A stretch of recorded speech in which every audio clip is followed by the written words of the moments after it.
Hey Breakers, it's Dion. Was just at YCS Sydney 2026 and top 64 with Memento, Goblin, Radiant Typhoon.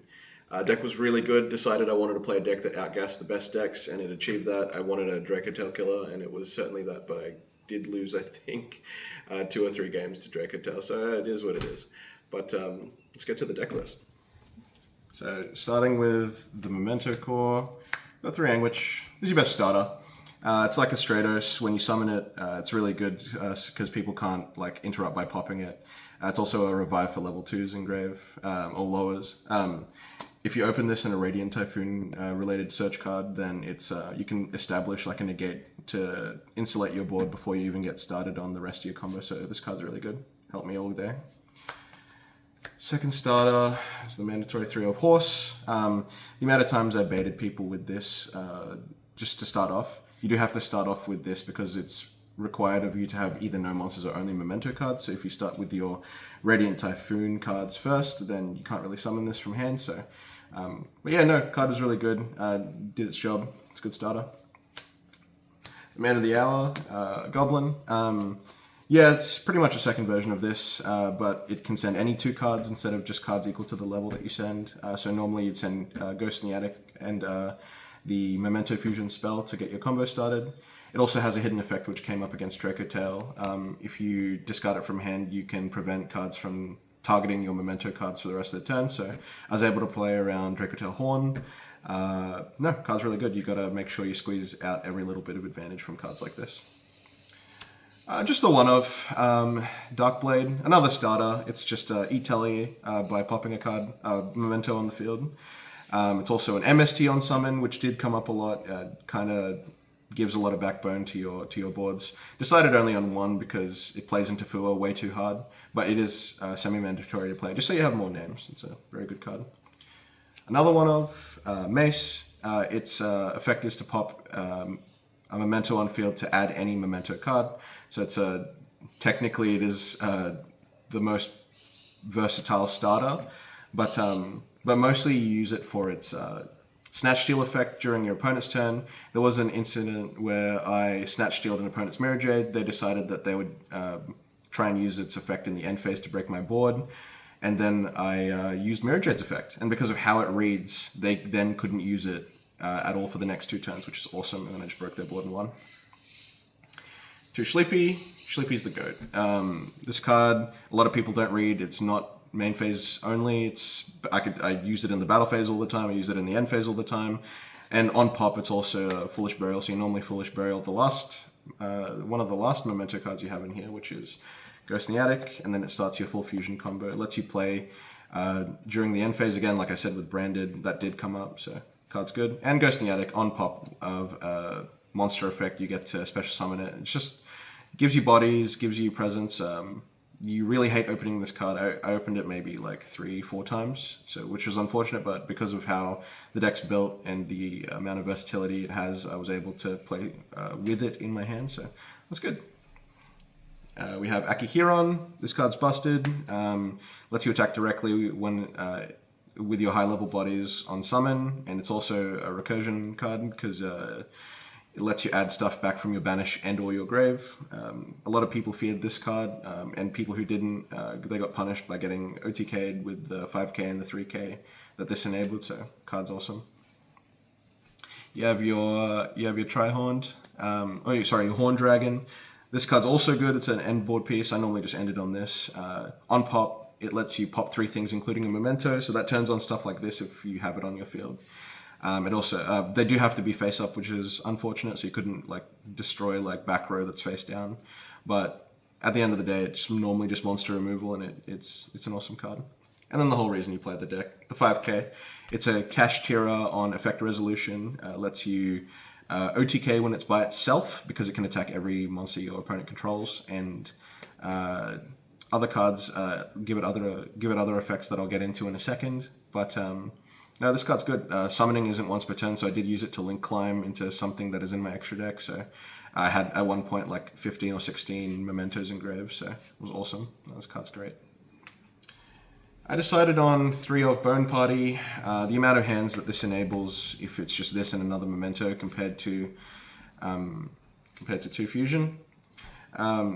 Yeah, I decided that Bone Party was the superior card that you needed to play at 3, just because I wanted to play as much as possible and not just juke around certain cards. Like, this card is really good. It can banish itself to pop a card on the field to add any Memento spell. So normally you add Bone Party off of it and you pop Akihiron, but you can actually also add itself, so that card's really, really good.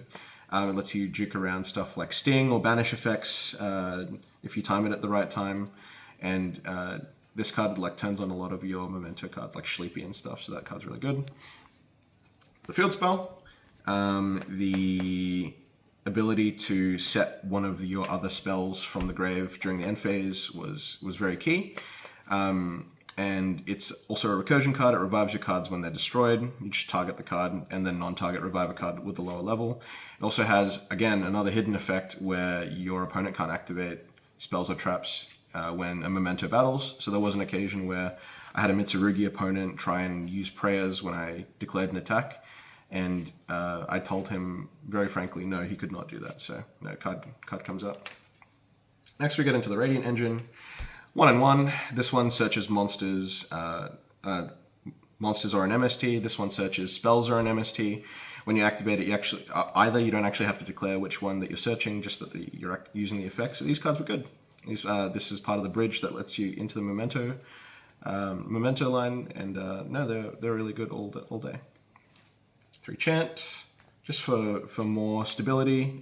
Searches your low-level bodies, also searches MST from the grave or deck. No, really good card. I'd put a lot of Dracotail players in a really bad position when they see this card and I declare MST, because they now have to decide if they want to flame this or they want to flame something later down the line, which will just get MST'd anyway to juke it. So Chant was a really key card. Vision is Pot of Greed on one effect and add MST on the other effect. Again, like I said with Chant, it just puts a lot of players into a really bad position where they have to make a decision on what to do with the cards that I have in hand. And in emergency situations, it's draw 2. This deck plays a lot of quick play spells, so it's never not live. You can also just discard like an extra Radiant Typhoon spell if you want to do that. I decided on 2 MST.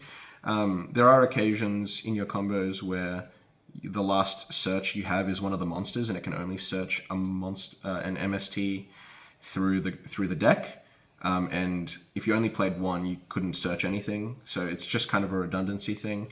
2 did in fact come up all day, so I think it's really good. It just helps you break boards. This card's awesome. You just need to play a little differently when you're into the Radiant Typhoon matchup, which, to be fair, I only got 1 of. We get into the Goblin Engine. We have Doug, we have Grand Entrance, and we have Breakout. Doug is technically a board breaker, but it's also part of the bridge. You can detach 1 to summon it, and then it adds one of these 2. Really good. This adds any Goblin and detaches 1, and you can special that Goblin. It does not matter for either of these 2 cards where you detach a material from. So I did break Vanquish Soul Canine board with this. They weren't able to fully utilize their Ripper because I activated this, which is really funny. And this is just more redundancy. Like, if you only open Doug, this is how you start the rest of your combo. Onto the hand traps. 3 Ash, best hand trap in the game right now. Stops stuff like Foolos. Like, you can play around stuff like Foolos and Parolia, but this card is just too good. It's just too generically useful going first and going second, so you have to play this somewhere in your list. So I decided on that. 3 Foolos, just putting people in an awkward position where they have to decide on how much they want to play. Foolos is the best one, in my opinion, the most generic one anyway. This card's good, just to put them in a bad position. And then the last 2, to make it 42 total in the main. It's just Fallen and the Virtuous. The amount of synergy that this card has with your deck. You can break boards with this. You can dodge Imperm, which happened more than once by targeting your own guys. And you can set up plays. That Mirror Jade play where I stole his Mirror Jade and then used its effect. I sent Albion and then I could set this in the end phase. This card's insane. I think it's probably the best and my favorite breaker right now in the game. So it's 42 in the main. We'll get to the extra. You have your Memento pieces. Only 2 king. You don't need 3. If you play your cards right, you should be able to only play with 2. It's a Phantom Knight's Breaksword, targeting an equal amount of Memento monsters and cards that your opponent controls. It does not matter if they're face up or face down. Then engrave, you can banish it and then add your field spell. It's a really, really good card. And then this, I often made it during my opponent's turn. It's just adding 2 cards. You definitely should need to play these. You can play these at 3, but I decided not to for this tournament. You have a small little package here. Artemis you use Anguish to make, and then Proxy F makes this. It's a negate piece. Like I said earlier, it's a way to insulate your board. It's very, very powerful. It's also a board breaker when you negate cards, so I really like this rather than just ending on SP, but yeah. And a little spice, I played Baphomet. This doesn't really come up all that often game 1. It will come up in going first in games 2 or 3 for a little bit of spice in the side deck, but I'll get to that in a second. Then we have some generic links. We have Little Knight, Transversa, Cross Sheep. Little Knight, probably the best link 2 in the game. Everyone plays it if they can, obviously. Transversa is my out to Liger. It protects cards that it points to, and if it's linked, and the swap effect sometimes comes into effect, so you can swap for a nib for like one of your little bodies and then kill them. And then Cross Sheep is just kind of redundancy. It's helps you link climb. You don't play that if you don't play this. Well, I think not. I decided on access code. I wanted to put myself in a situation where I can manipulate how many monsters I have in the field, and you can just banish access code to leave it so that you only have the 5k on board, so you can set up your attack everywhere effect. No, but this card, to be honest with you, I only used this in the final game of the tournament, and it got nibbed. So I think this slot should be IP Masquerena in retrospect, but you can play Access Code Talker. And just some of the final cards. Guardian Chimera, you make this off of Fusion. No, this card's really good. It's non-target destroy and draw. You just got to be really careful not to summon this under draw, which I did in testing, which was very unfortunate, but no, this card's a really good board breaker that your opponent normally isn't expecting. Gabonga, which is again part of your bridge. A lot of people don't read it, and they also don't understand that it's a board breaker as well. So I did get nibbed a couple times, and then made this, and then absorbed the nib when I needed to. So this card's really, really good. And then you have your 2 Fallen and the Virtuous targets. You have Albion, which sets or adds when it's sent to the grave, and then this card, which is also a removal card. So yeah, and it's ready to play them. Good cards. And finally, the side, we have 3 Bell. I just really don't like playing into Dracotail. I really don't want them to see anything. It's also just a really good generic card. I sided this blindly into every opponent that I saw, and it always came up. Like into Mitsurugi, I blindsided this, and it ended up working because ended up being Gimmick Puppet Mitsurugi. This card's really, really good. It negates activation, so you do have to be aware if the card can only be activated once per turn, and this negates it. They can do it again, so just be careful with that. 2 Paralia. I decided on 2 to make room for another card in my side. I was on 3, but this card really, really comes up. VS Canine, it comes up. Stuff like Elf Note, it comes up. Even sometimes in some hands, Branded Dracotail, it comes up. Just more consistency cards and more cards to make your opponent uncomfortable and have to play around it. It's a really, really good card. 2 Droll. I was really frightened of stuff like Rogue. There are just some decks where you can use this to supplement your going first board, and you just kind of win if you see it. Again, you just have to be very careful about effects like Guardian Chimera, but no, Droll was really good. And the Spice, Dear Bells. You use Baphomet to send this to grave, and then you make SP banish this, and then your Radiant Typhoon cries, because they can't do anything. That actually did come up in my round 12 against my good friend Micah, not being able to resolve anything properly, and I just blew up the rest of his board with Guardian Chimera, so this card's really, really good. It also has an effect when something's set to pop it, so this is a good option. 3 Droplet. I just wanted a generic breaker, and Droplet honestly is very, very good. It plays around a lot of stuff, prevents your opponent from taking actions, and I decided that there are some matchups where Droplet is optimal, so yeah, Droplet's really, really good. We have 2 Lightning Storm Duster. I wasn't evenly matched until my friend Costa was just like, why don't you just kill people because you have 5k bodies? And I was just like, well, that makes sense. I don't want to play evenly matched now. The deck has enough ways to dodge Dracotail Flame anyway, so these cards are really, really good. I did open a game where I opened both, so I dusted the back row, Lightning Storm the front row, then I just won the game. And the last card, have Call by the Grave. I just wanted like one going first card that's kind of like semi-generic. There are a lot of hand traps running rampant in this format, so I think Call by the Grave was the best option.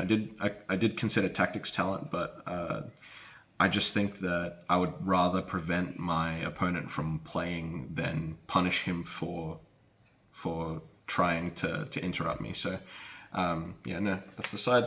And then funny tokens. We have these. Yeah. Funny tokens. Got big shout outs to Team Breaksword. We have Dylan, Drake, Matt, Cheese, myself and Tom. Yeah, really, really good boys. Helped me all throughout the testing process. Shout outs to Ben. He's also a really, really good testing partner. Shout outs to Tim for his wise words, and shout outs to everyone on the way here. So thank you.